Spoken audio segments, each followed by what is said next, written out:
तीसरे रोज हमारा झांसी वाला मुजाहिद भी आ गया, जो फकीर के भेस में सुराग रसानी के मिशन पर गया हुआ था। मैं और खालिद उसे लेकर हुजरे में बैठ गए। वो कहने लगा, सर झांसी के आर्मी एमुनिशन सप्लाई सेंटर से हफ्ते में 2 बार ट्रकों पर गोला बारूद और जदीद तरीन असलहा लोड करके मकबूजा कश्मीर रवाना किया जाता है। ये 6 ट्रक होते हैं। इनके साथ सिक्योरिटी के 4 आर्मर ट्रक आगे पीछे और दरमियान में होते हैं। जालिंदर से आगे एक हेलीकॉप्टर भी इन फौजी ट्रकों की हिफाजत के लिए ऊपर आ जाता है।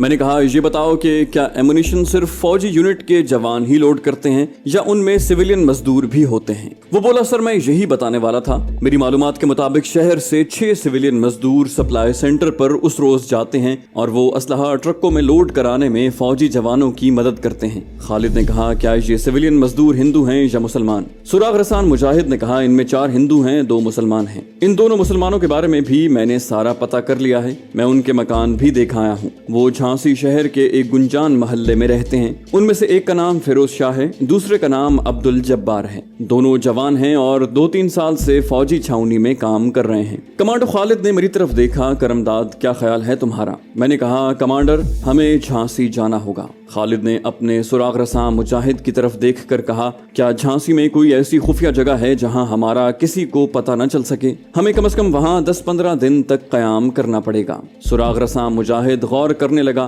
फिर बोला, सर फिक्र न करें, ये इंतजाम भी हो जाएगा। आप ये बताएं कि किस रोज झांसी जाना पसंद करेंगे? मुझे कम से कम 1 रोज पहले मालूम हो जाना चाहिए। खालिद ने एक बार फिर मेरी तरफ देखा। मैंने कहा, मेरी तरफ से कल ही चलें। सुराग रसां मुजाहिद बोला, सर आप परसों रात को चलें तो ज्यादा मुनासिब होगा। इस तरह मुझे वहां जाकर जरूरी इंतजाम करने का मौका मिल जाएगा। अगर आप परसों जरूर रवाना होंगे तो मैं आज रात झांसी की गाड़ी पकड़ लूंगा और कल या फिर परसों सुबह आपके पास वापस पहुंच जाऊंगा। उसके बाद आप मेरे साथ चल सकते हैं। मैंने कहा, ठीक है दोस्त, तुम आज रात दोबारा झांसी की तरफ रवाना हो जाओ और जो इंतजाम तुम कर सकते हो करके वापस आ जाओ। तुम्हारे वापस आने के बाद हम अपने मिशन का आगाज कर देंगे। सुराग रसां मुजाहिद कमांडर खालिद से इजाजत लेकर हुजरे से निकल गया। झांसी में भोपाल के मुजाहिद की भी अभी कोई बाकायदा खुफिया तंजीम नहीं थी। कुछ नौजवान तैयार जरूर कर लिए गए थे। चुनाचे हमारे सुराग रसां ने ऐसे ही एक नौजवान के मकान पर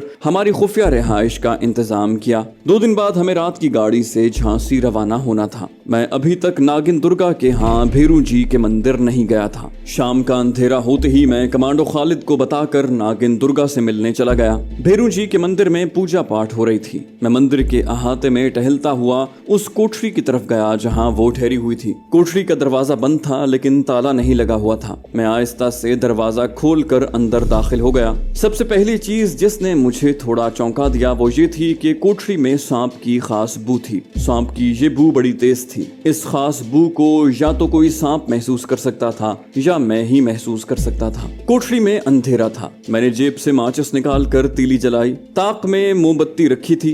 मैंने उसे रोशन कर दिया। दरवाजे को बंद कर दिया था। अब मैं बड़े गौर से कोठरी का जायजा लेने लगा। सांप की बू एक कोने से आ रही थी। मैंने कोने में झुक कर देखा, वहां एक कपड़ा पड़ा था। मैंने उसे उठाया। ये नागिन दुर्गा का ब्लाउज था। मैंने उसे सूंघा। सांप की तेज बू उसी ब्लाउज में से आ रही थी। मेरा माथा ठनका। जरूर नागिन दुर्गा के साथ कोई हादसा पेश आ गया है। बहुत मुमकिन था कि भेरू जी देवता की बद्दुआ ने उसे फिर से सांप में तब्दील कर दिया हो। मैंने ब्लाउज को वहीं रख दिया और मोमबत्ती बुझाकर कोठरी से बाहर आ गया। बाहर नलके के पास एक साधु खड़ा मेरी तरफ देख रहा था। जैसे ही मैं कोठरी से निकला उसने कहा, तू जिसकी तलाश में आया है वो अब तुम्हें कभी नहीं मिलेगी। तू मुसलमान है। इस मंदिर में किसी मुसलमान को आने की इजाजत नहीं है। मैं भक्ति धर्म का साधु हूँ। मेरी जगह कोई और आश्रम का ब्राह्मण साधु होता तो वो तुम्हें जिंदा न छोड़ता। अपनी जान बचाकर यहाँ से भाग जा। मैंने साधु का शुक्रिया अदा किया और उससे सिर्फ इतना पूछा, महाराज क्या आपको मालूम है कि जिसकी मुझे तलाश है वो कहाँ होगी? साधु ने बाजू बुलंद किया और कहा, मूर्ख, तुम्हें जान की परवाह नहीं है तो जा,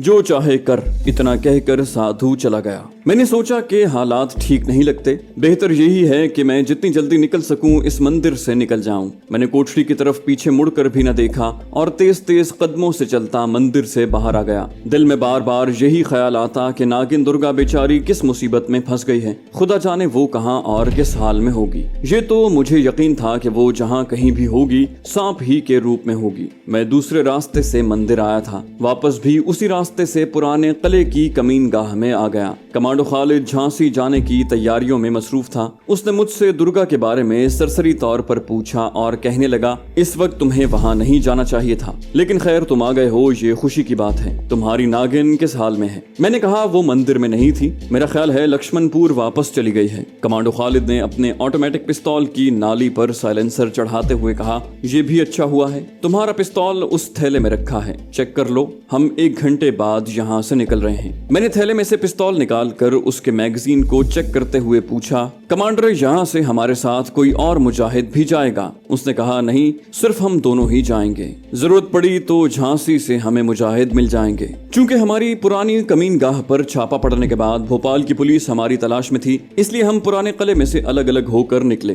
कमांडो खालिद अकेला ही स्टेशन की तरफ रवाना हुआ। हमारा सुराग रसा जिसके साथ हमें झांसी जाना था वो पहले निकल चुका था। वो फकीराना भेस में था। हमने मामूल के मुताबिक कपड़े पहन रखे थे, यानी ठंडी जैकेट और पतलून। मैं कमांडो खालिद के निकलने के 2 मिनट बाद निकला। हमें भोपाल रेलवे स्टेशन के 3rd क्लास के मुसाफिर खाने में मिलना था। झांसी जाने वाली ट्रेन के मुतालिक तमाम मालूमात हासिल कर ली थी। जिस वक्त हम मुसाफिर खाने में इकट्ठे हुए उसके आध घंटे बाद बम्बई की जानिब से ट्रेन ने आना था। ये ट्रेन दिल्ली जा रही थी। आध घंटा हम 3rd क्लास के मुसाफिर खाने में एक दूसरे से अलग अलग होकर बैठे रहे। सुराग रसा मुजाहिद हमारे लिए 3rd क्लास के झांसी तक के 3 टिकट ले आया था। जिस वक्त ट्रेन स्टेशन में दाखिल हुई तो हम उसके 5-7 मिनट बाद प्लेटफॉर्म पर पहुंचे। ट्रेन भोपाल स्टेशन पर 10-12 मिनट जरूर रुकती थी। ट्रेन में भी हम अलग अलग डिब्बों में सवार हुए। अभी तक सब ठीक था। स्टेशन पर पुलिस जरूर थी मगर हमारी तरफ किसी ने तवज्जो नहीं दी थी। ट्रेन चल पड़ी तो मुझे इत्मीनान हुआ। ट्रेन आधी रात के बाद झांसी पहुंची।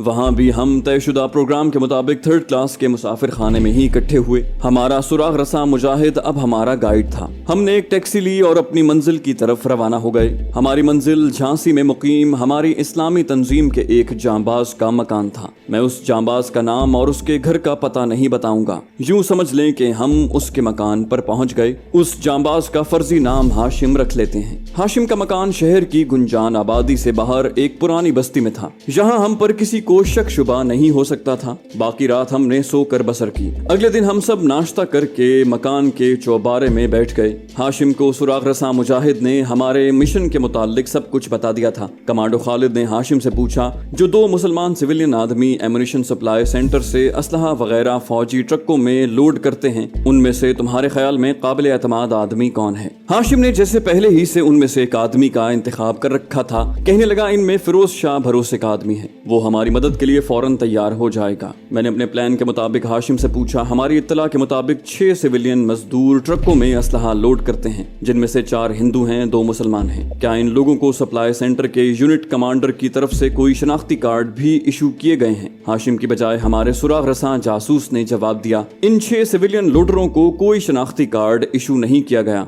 जिस रोज फौजी ट्रक आते हैं ये वक्त पर वहां पहुंच जाते हैं और ट्रकों में एमुनिशन के बक्स वगैरह लोड करके वापस चले जाते हैं। सिर्फ असलहा सप्लाई सेंटर के दाखिला गेट पर उनके आते जाते वक्त मामूली सी चेकिंग होती है। कमांडो खालिद ने मुझसे पूछा, करमदाद, एक बहुत बड़ी रुकावट हमारे सामने से खुद ब खुद हट गई है। शनाख्ती कार्ड का मामला हमें परेशान भी और मुश्किल में भी फंसा सकता था। उसके बाद कमांडो खालिद ने हाशिम को अपने करीब बिठा लिया और उसे कहा, हाशिम भाई, बात यह है कि तुम्हें फिरोज शाह लोडर को आज रात इस मकान पर लाना है, लेकिन एक बार फिर गौर करके बताओ कि क्या उस आदमी फिरोज शाह पर हम पूरा भरोसा कर सकते हैं, क्योंकि फिरोज शाह ने हमारे मिशन में बड़ा अहम रोल अदा करना है। हाशिम कहने लगा, फिरोज शाह की आप फिक्र न करें, मैं उसे बड़ी अच्छी तरह से जानता हूँ। वो हमारी तंजीम का हमदर्द है और सरफरोश मुजाहिद है। वो हमारी हर तरह से मदद करेगा। मैं उसे रात को यहाँ ले आऊंगा। मैं अभी उससे जाकर मिलता हूँ। इस वक्त वो अपनी दुकान पर ही होगा। शहर में उसकी बेकरी की दुकान है। वैसे वो पहलवान टाइप आदमी है और फौजी सप्लाई सेंटर के ट्रकों की लोडिंग से जो मजदूरी मिलती है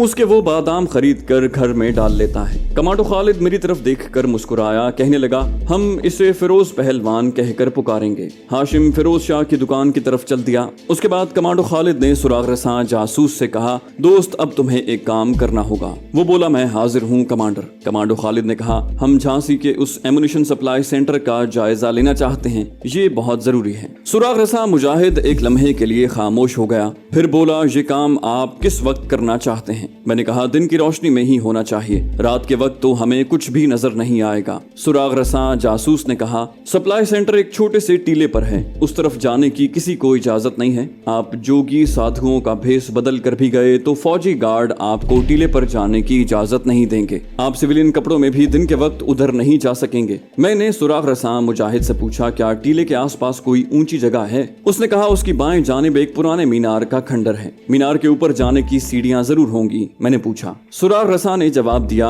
हैं मगर बहुत बोसीदा हैं। मैंने कहा, बस ठीक है, अब ये बताओ कि क्या तुम हमें कोई दूरबीन ला कर दे सकते हो? सुराग रसा ने इत्मीनान दिलाया, इसका इंतजाम हो जाएगा। मैंने कमांडो खालिद से कहा, इसके सिवा कोई चारा नहीं कि हम मीनार के खंडर पर से दूरबीन से सप्लाई सेंटर का जायजा लें। वो कहने लगा, ये काम हमें आज ही करना होगा और शाम का अंधेरा होने से पहले पहले करना होगा। सुराग रसा जासूस बोला, दूरबीन का इंतजाम हाशिम कर देगा, अगर आप कहें तो मैं अभी उसके पास जाता हूँ। मैंने उसे कहा, अभी जाओ। सुराग रसा मुजाहिद के जाने के बाद हम अपने मिशन के प्लान पर मजीद गौर करने लगे। निस्फ घंटे बाद सुराग रसा मुजाहिद वापस आ गया। अब वो फकीराना लिबास में नहीं था। उसने हमें दूरबीन ला कर दी। ये कोई आला क्वालिटी की दूरबीन नहीं थी, मगर उससे हमारा काम चल सकता था। हमने सुराग रसा मुजाहिद को साथ लिया, मकान को ताला लगाया और पुराने मीनार की तरफ चल पड़े। सुराग रसा मुजाहिद अपने साथी हाशिम को उसकी दुकान पर कह आया था कि वो 2 घंटे बाद मकान पर आए। झांसी शहर भारत के बड़े पुराने और गुंजान आबाद शहरों में से है।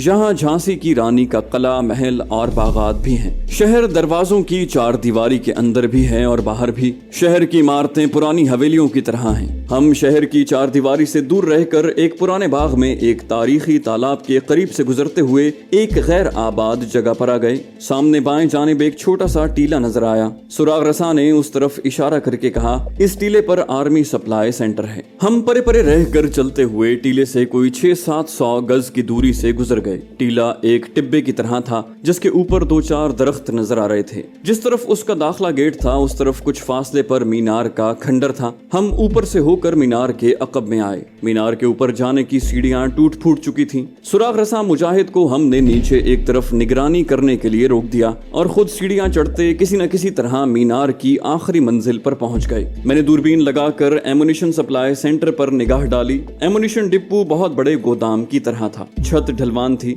दीवारें ऊंची ऊंची थीं। इर्द गिर्द काफी खुली जगह थी जहां एक तरफ फौजी ट्रक खड़े थे। 2 संतरी डिपो के दरवाजे पर पहरा दे रहे थे। कोने में फौजी बैरक थी जिसके आगे गोल दायरे में फूलदार पौधे थे और उनके दरमियान रेजिमेंट के निशान का झंडा बांस पर लहरा रहा था। 2-4 फौजी भी चलते फिरते नजर आए। मैंने ये बात खास तौर पर नोट की कि एमुनिशन डिपो के इर्द गिर्द खारदार तारों वाली दीवार नहीं थी बल्कि एक ऊंची पत्थरों की 4 दीवारी बनी हुई थी। मैंने ये सारी तफसील खालिद को जबानी बताते हुए दूरबीन उसके हवाले की और कहा, 4 दीवारी को खास तौर पर देखो। मुझे तो वहाँ कांटेदार तार दिखाई नहीं दी। कमांडो खालिद दूरबीन लगाए देर तक सप्लाई सेंटर का जायजा लेता रहा। फिर कहने लगा, 4 दीवारी पत्थरों की है। हैरानी है कि यहाँ खारदार तार नहीं लगाई गई, लेकिन सिक्योरिटी का इंतजाम काफी है। इस तरफ मुझे 2 मशीन गन पोस्टें नजर आ रही हैं। जरूर ऐसी ही 2 पोस्टें टीले की दूसरी जानिब भी होंगी। उसने दूरबीन मुझे दे दी। मैं मशीन गन पोस्टें नहीं देख सका था। दूरबीन लगाकर गौर से देखा तो सप्लाई सेंटर की दीवार के करीब ही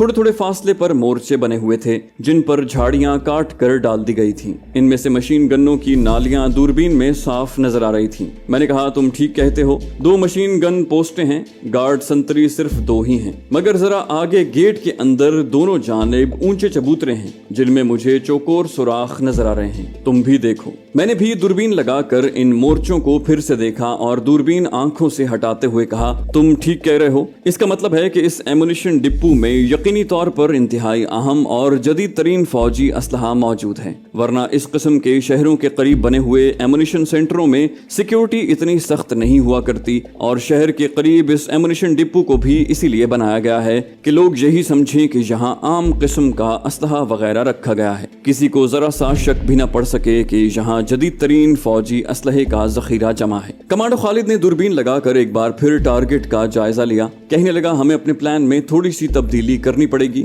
ہم آٹومیٹک پستول یا کمانڈو چاقو چھپا کر ساتھ لے جانے کا خطرہ مول نہیں لیں گے۔ میں غور کرنے لگا۔ خالد دوربین آنکھوں سے ہٹا کر مینار کی منڈیر کے نیچے ہو گیا۔ ہم دونوں سروں کو نیچے کیے باتیں کرنے لگے۔ میں نے کہا ایک بات واضح ہو گئی ہے کہ ہم اگر چاہیں کہ بارود لگا کر یا ٹائم بموں کے بٹن دبا کر وہاں سے فرار ہو جائیں تو ایسا ناممکن ہے۔ ہمیں نارمل طریقے سے سپلائی سینٹر کے اندر جانا ہوگا اور نارمل طریقے سے ہی وہاں سے نکلنا پڑے گا۔ کمانڈو خالد کہنے لگا یعنی ہمیں اسکیم پر عمل کرنا ہوگا جو ہم نے سب سے پہلے سوچی تھی۔ میں نے جواب دیا بالکل وہی پلان ہمیں اس مشن میں کامیابی سے ہمکنار کر سکتا ہے۔ وہ بولا ٹھیک ہے آؤ واپس چلیں۔ ہم مینار کے کھنڈر کی سیڑھیاں اتر کر نیچے آ گئے۔ ہمارا سراغ رساں ساتھی ایک طرف چھپ کر ہمارا انتظار کر رہا تھا۔ ہم جس راستے سے آئے تھے اسی راستے سے الگ الگ ہو کر واپس روانہ ہو گئے۔ مکان پر آئے، ہاشم ابھی نہیں پہنچا تھا۔ ہم تالا کھول کر اوپر والے چوبارے میں جا کر بیٹھ گئے۔ سراغ رساں مجاہد ہاشم کو لینے چل دیا۔ تھوڑی دیر میں ہاشم کو لے کر آ گیا۔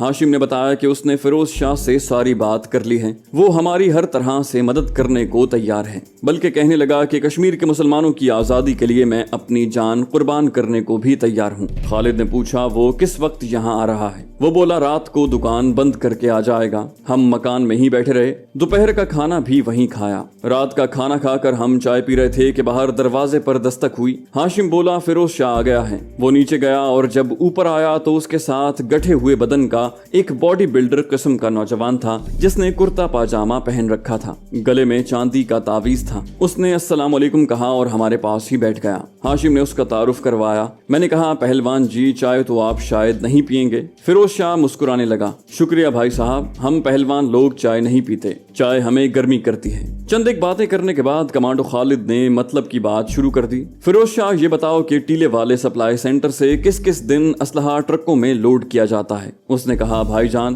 7 ٹرک لوڈ ہو کر 2 روز پہلے جموں کشمیر کی طرف گئے ہیں، اب 3 دن بعد پھر 7 ٹرک لوڈ ہو کر جائیں گے۔ خالد نے پوچھا تم کتنے سویلین وہاں اسلحہ لوڈ کرتے ہو؟ وہ بولا ہم کل 6 سویلین ہیں، 4 ہندو مہاشے ہیں، 2 ہم مسلمان ہیں، ایک میں دوسرا جبار۔ خالد نے سوال کیا یہ جبار کس قسم کا آدمی ہے؟ فیروز شاہ گردن گھماتے ہوئے بولا بھائی جان وہ دنیا دار قسم کا آدمی ہے، پہلے ریلوے گودام پر مزدوری کرتا تھا، وہاں ایک آدمی سے جھگڑا کر بیٹھا، آج کل اس کا کوئلوں کا ٹال ہے، محنت مزدوری کے لیے ٹرکوں پر مال لوڈ کرنے کے لیے بھی آ جاتا ہے۔ خالد نے میری طرف دیکھا، میں نے نفی میں سر ہلاتے ہوئے کہا ہمیں اس پر اعتبار نہیں کرنا چاہیے۔ خالد کچھ سوچنے لگا، پھر اس نے فیروز شاہ سے کہا فیروز شاہ یہ تو تمہیں معلوم ہو گیا ہوگا کہ ہم کس مقصد کے لیے یہاں جمع ہوئے ہیں۔ بھارت نے اپنی فوج کے ذریعے کشمیر پر زبردستی قبضہ کر رکھا ہے اور وہاں بھارتی فوج کشمیری مسلمانوں پر بے پناہ ظلم کر رہے ہیں۔ مسجدوں، خانقاہوں اور کشمیریوں کے گھروں کو نظر آتش کیا جا رہا ہے، انہیں وحشیانہ انداز میں اذیتیں دے کر ہلاک کیا جا رہا ہے۔ کشمیری حریت پرست اپنے وطن کی آزادی کے لیے جانوں کے نذرانے دے رہے ہیں۔ بھارتی فوجی جدید ترین اسلحے سے لیس ہوتے ہیں جبکہ کشمیری حریت پرستوں کے پاس سوائے رائفلوں کے اور کچھ بھی نہیں ہے۔ بھارتی فوجی یونٹوں کو جھانسی کے سپلائی سینٹر سے اس وقت انتہائی ہلاکت خیز فوجی اسلحہ سپلائی کیا جا رہا ہے، جس سے بھارتی فوجی مقبوضہ کشمیر میں مظلوم کشمیریوں کے خون سے ہولی کھیل رہے ہیں۔ فیروز شاہ نے سینے پر ہاتھ رکھ کر کہا بھائی جان کشمیری مسلمانوں کی آزادی اور اسلام کی خاطر فیروز شاہ کی ایک جان تو کیا 1000 جانیں حاضر ہیں، آپ حکم کریں مجھے کیا کرنا ہوگا؟ میں نے کہا پہلا کام تو تمہیں یہ کرنا ہوگا کہ جب ہم تمہیں کہیں تمہیں اپنے دوسرے مسلمان ساتھی جبار کو کم از کم 4 دنوں کے لیے کہیں غائب کر دینا ہوگا، کیا تم ایسا کر سکتے ہو؟ کیونکہ ہم جبار پر بھروسہ نہیں کر سکتے۔ فیروز شاہ نے فوری طور پر کوئی جواب نہ دیا۔ ہاشم کہنے لگا اس کو غائب کرنے کی کیا ضرورت ہے، ایسا انتظام بھی ہو سکتا ہے کہ وہ خود کچھ دنوں کے لیے جھانسی سے باہر چلا جائے۔ کیوں فیروز شاہ؟ جبار کی چھوٹی بہن دبئی میں اپنے خاوند بچوں کے ساتھ رہتی ہے، ہم جبار کے نام وہاں سے ایک تار بھجوا دیں گے کہ تمہاری بہن کا ایکسیڈنٹ ہو گیا ہے، وہ ہسپتال میں بے ہوش پڑی ہے، جلدی پہنچو۔ جبار تار ملنے کے بعد ہر حالت میں دبئی روانہ ہو جائے گا کیونکہ اس کی ایک ہی بہن ہے اور وہ اس سے بڑی محبت کرتا ہے۔ ہمیں اکثر کہا کرتا ہے کہ میری یہ بہن میرا بھائی ہے اور میری ماں بھی ہے، उसके सिवा मेरा दुनिया में कोई नहीं। खालिद ने पूछा, क्या तुम लोग दुबई से इस किस्म का तार भिजवा सकते हो? हाशिम बोला, क्यों नहीं, वहाँ मेरा एक जिगरी दोस्त 2 बरस से रह रहा है। मैं जिस वक्त उसे फोन पर कहूंगा कि इस मजमून का तार जब्बार के पते पर भिजवा दे, वो फौरन भिजवा देगा। कमांडो खालिद ने कहा, ठीक है, ये मसला तकरीबन तय ही समझो। अब फिरोज शाह, बाकी का काम तुम्हें करना है। आप हुक्म करें भाईजान, मेरी जान भी हाजिर है। फिरोज शाह ने बड़े जज्बे के साथ कहा। कमांडो खालिद ने पूछा, ये बताओ कि तुम लोग एमुनिशन डिपो के बाहर से असलहे के क्रेट और बक्से उठाकर ट्रकों में लोड करते हो, या तुम्हें ये चीजें उठाने के लिए असलहे के गोदाम के अंदर भी जाना पड़ता है? फिरोज शाह ने कहा, बाहर कोई बक्से नहीं होते जनाब, हम सिविलियन भी फौजी जवानों के साथ गोदाम के अंदर जाते हैं और वहां से असलहे के छोटे बड़े क्रेट उठाकर लाते हैं और फौजी ट्रकों में लोड करते हैं। कमांडो खालिद ने कहा, तुमने ये बताकर हमारा बहुत बड़ा मसला हल कर दिया है।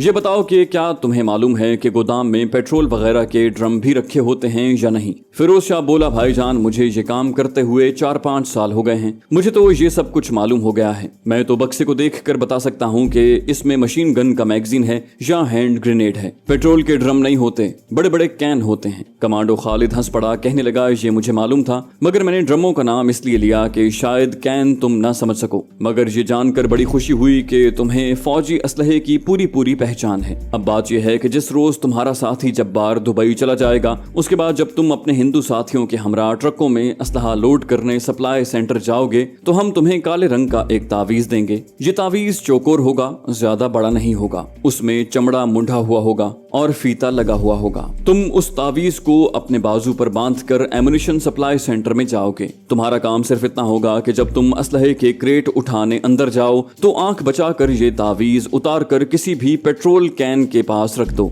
और रखने से पहले उसको अंगूठे से जरा सा दबा दो। क्या ये काम इतनी एहतियात के साथ कर सकोगे कि तुम्हारे किसी सिविलियन साथी या किसी फौजी जवान को पता न चल सके? फिरोज शाह बोला, ये तो कोई मुश्किल काम ही नहीं है भाईजान, मुझे कोई मुश्किल काम बताएं। कमांडो खालिद ने मुस्कुराते हुए कहा, मेरे दोस्त, इस काम को चाहे मुश्किल समझो चाहे आसान, लेकिन तुम्हें सिर्फ इतना काम ही करना होगा। फिरोज शाह ने सवाल किया, भाईजान, ये तो मुझे मालूम हो गया है कि जो तावीज आप मुझे देंगे वो कोई टाइम बम होगा और बड़ा ही ताकतवर बम होगा, लेकिन ये जरूर बता दें कि बम रखने के कितनी देर बाद फटेगा? कमांडो खालिद ने कहा, 1.5 घंटे बाद फटेगा। उस वक्त तक मेरा ख्याल है तुम अपने घर पहुंच गए होगे। फिरोज शाह ने कोई अंदाजा लगाकर सर हिलाते हुए कहा, ठीक है, मैं आखिरी फेरा लगाते हुए ये तावीज पेट्रोल कैनों के दरमियान रख दूंगा, उसके बाद तो मुझे छुट्टी करके घर ही जाना होगा। लेकिन भाई साहब, धमाका कितना होगा? हमारे मोहल्ले के मकान तो नहीं गिरेंगे ना? इस पर मैंने फिरोज शाह को तसल्ली दी, फिक्र न करो, हमारे पहलवान मुजाहिद तुम्हारे घर महफूज रहेंगे, सिर्फ वो पहाड़ी गायब हो जाएगी जिस पर एमुनिशन का गोदाम है।